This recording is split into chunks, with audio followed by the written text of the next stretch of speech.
Assalamualaikum warahmatullahi wabarakatuh. Perkenalkan, nama saya Intanani Rahmawati dan juga kedua teman saya, Ajeng Wulandari dan juga Faris Hawari. Kita dari kelompok 4 akan menjelaskan mengenai scope management, doing the right stuff. Presentasi pertama akan dibacakan oleh Ajeng.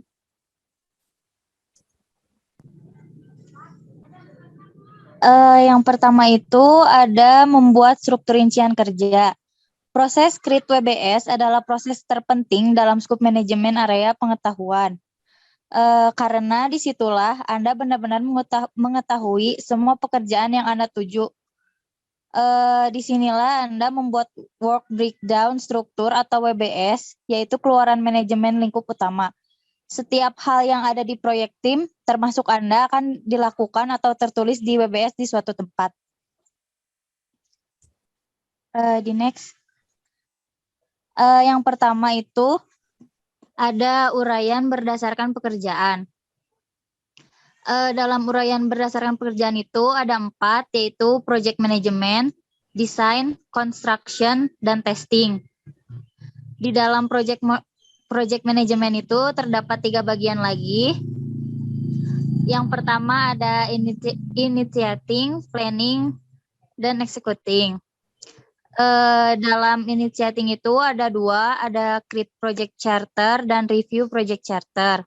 Yang kedua itu ada planning. Di dalam planning itu ada development plan, create scope statement, create scope baseline, dan development WBS.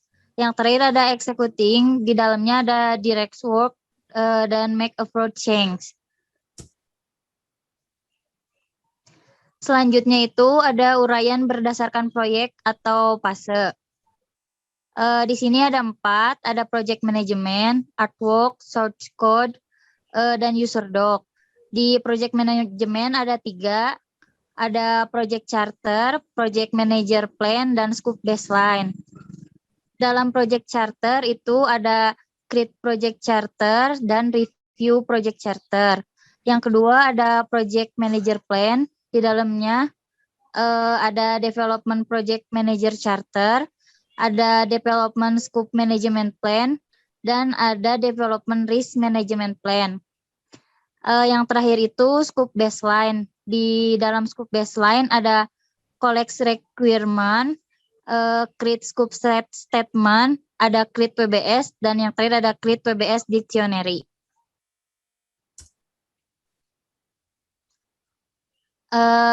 Di sini ada dekomposisi kiriman menjadi paket kerja, yaitu tentang menerima kiriman dan menghasilkan pekerjaan paket yang akan dibuat. Ketika Anda melakukan itu disebut dekomposisi, dan ini adalah alat utama yang Anda gunakan untuk membuat WBS. Selanjutnya ada keluaran dari proses pembuatan WBS. Proses create WBS memiliki 3 keluaran utama, yaitu work breakdown struktur, WBS dictionary, dan scope baseline. Tapi ada juga yang lain. Saat kita membuat WBS, kita biasanya mengetahui bahwa ada bagian dari cangkupan yang kita lewatkan. Dan kita mungkin menyadari bahwa kita perlu mengubah rencana kita. Untuk itulah pembaruan dokumen proyek. Untuk materi selanjutnya akan dilanjutkan oleh Faris.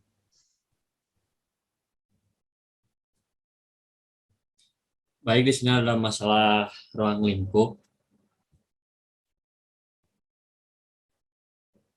Semua masalah utama pada Kougon Web 2 adalah masalah ruang lingkup. Situs web dipenuhi dengan fitur-fitur yang ditambahkan di akhir proyek. Tim kreatif terus menyadari bahwa mereka harus melakukan lebih banyak pekerjaan. Ini adalah ruang lingkup klasik. Pertama ada lingkup produk, berarti fitur dan fungsi produk atau layanan yang Anda dan tim Anda bangun. Yang kedua, lingkup proyek adalah semua pekerjaan yang perlu dilakukan untuk membuat produk. Yang ketiga, scope creep berarti perubahan yang tidak terkenali yang menyebabkan tim melakukan pekerjaan ekstra. Lalu di sini ada tujuan dari proses manajemen ruang lingkup adalah mencari tahu bagaimana Anda mengidentifikasi semua pekerjaan yang akan dilakukan tim Anda selama proyek. menemukan cara untuk memastikan bahwa Anda telah menuliskan pekerjaan apa yang akan dilakukan dan tidak ada yang lain, dan membuat yakin bahwa ketika ada perubahan pada proyek Anda selalu memperbarui cakupannya sehingga Anda selalu membangun produk yang tepat.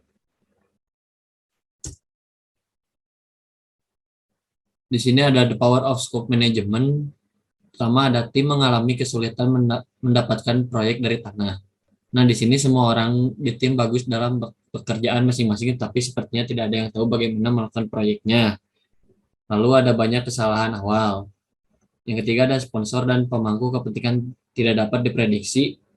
Lalu keempat ada banyak sekali perubahannya yang tidak terketahui setiap minggunya. Nah, di sini ada 5 scope management proses. Yang pertama ada collect recruitment. Dalam proses ini, Anda mengetahui semua kebutuhan pemangku kepentingan dan menuliskannya sehingga Anda tahu apa yang harus dibangun dan kebutuhan Anda dapat diukur dan dilacak. Yang kedua ada define scope. Di sinilah Anda menuliskan deskripsi rinci tentang pekerjaan yang akan Anda lakukan dan apa yang akan Anda hasilkan. Yang ketiga ada create WBS. Struktur rincian kerja atau WBS mengatur semua pekerjaan tim Anda ke dalam paket kerja atau bagian terpisah dari pekerjaan yang dilakukan anggota tim, sehingga Anda dapat menjaga momentum proyek dari awal. Yang keempat ada control scope. Kami sudah tahu betapa pentingnya mengontrol perubahan pada proyek Anda. Ketika perubahan ruang lingkup tidak dikendalikan, itu mengarah ke jenis masalah proyek yang paling membuat frustasi. Untungnya, Anda sudah tahu tentang kontrol perubahan dan sekarang Anda dapat menggunakannya untuk mengelola ruang lingkup proyek Anda. Yang kelima ada verify scope. Setelah pekerjaan selesai, Anda perlu memastikan bahwa apa yang Anda berikan cocok dengan apa yang Anda tulis dalam penyertaan lingkup. Dengan begitu, tim tidak pernah memberikan produk yang salah kepada pelanggan. Di sini ada collect recruitment for your project. Jika proyek Anda akan berhasil, Anda perlu tahu apa yang diperlukan agar semua pemangku kepentingan Anda setuju bahwa proyek Anda telah memenuhi tujuannya. Anda harus memiliki gagasan yang baik tentang apa yang diperlukan dari proyek Anda di depan. Atau Anda akan mengalami kesulitan mengetahui apakah Anda melakukan pekerjaan dengan baik atau tidak. Itu sebabnya Anda perlu menuliskan semua proyek persyaratan produk Anda dengan cukup detail sehingga Anda dapat mengukur kemajuan tim Anda. Nah, di sini ada ciri-cirinya, ada stakeholder, project charter, masuknya ke input. Ada 3 alat yang sangat berguna dan teknik untuk membantu Anda mengumpulkan persyaratan. Yang pertama, satu interview. Yang kedua, fasilitas workshop. Dan yang ketiga, grup. Jadi ada prototype show user what your product will be like. Terkadang cara terbaik untuk membuat pemangku kepentingan Anda memberi Anda pendapat tentang seperti apa produk Anda seharusnya adalah dengan menunjukkan kepada mereka dalam bentuk prototype. Prototype adalah model produk yang akan Anda buat yang memungkinkan pemangku kepentingan Anda mendapatkan ide yang lebih baik tentang apa yang dipikirkan tim Anda. Terkadang penggunaan yang bereksperimen dengan prototipe akan muncul dengan persyaratan baru yang tidak pernah mereka pikirkan sebelumnya. Nah, di sini ada define the scope of the project. Define scope yang sangat penting. Mereka berisi semua yang perlu Anda ketahui sebelum Anda dapat memulai memecah proyek menjadi pekerjaan yang akan dilakukan oleh tim.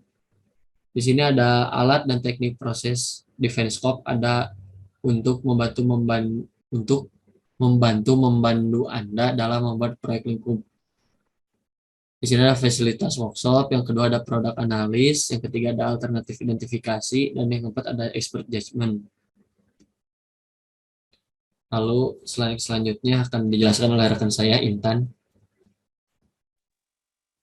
Untuk yang selanjutnya, melihat lebih dekat dengan perubahan kontrol sistem. Cara kerja proses pemantauan dan pengendalian sistem kontrol adalah dengan memahami dampaknya, lalu meneruskannya ke papan kontrol perubahan. Setelah disetujui, lalu memperbaharui rencana manajemen proyek, memeriksa ke dalam sistem manajemen konfigurasi, dan mengubah kamus PBS-nya untuk menyertakan paket kerja baru. Hanya ada satu alat atau teknik lingkup kontrol. Ketika Anda mengubah ruang lingkup proyek Anda, itu disebut analisis varian, di mana apabila data yang dikumpulkan mengenai proyek tersebut terdapat perbedaan, maka perbedaan tersebut disebut varian. Tools dalam scope control adalah tentang menganalisis perbedaan antara baseline dengan pekerjaan sebenarnya, dan apakah rencana itu perlu diperbaiki atau tidak. Next.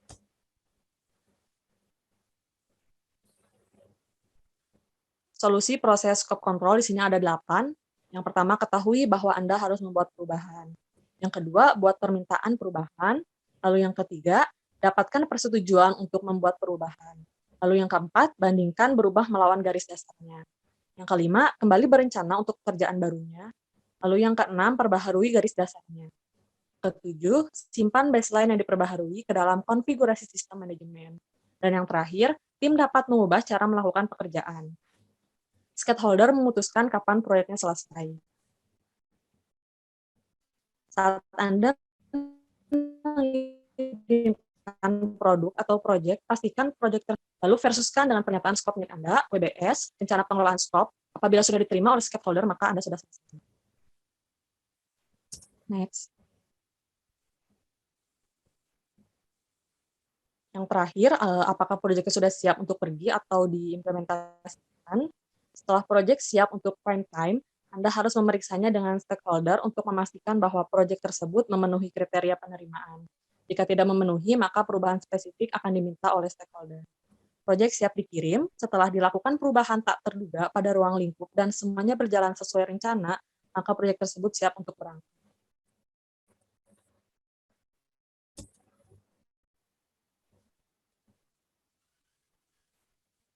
Sekian dari kelompok kami, mohon maaf apabila ada kesalahan atau kekurangan. Wassalamualaikum warahmatullahi wabarakatuh.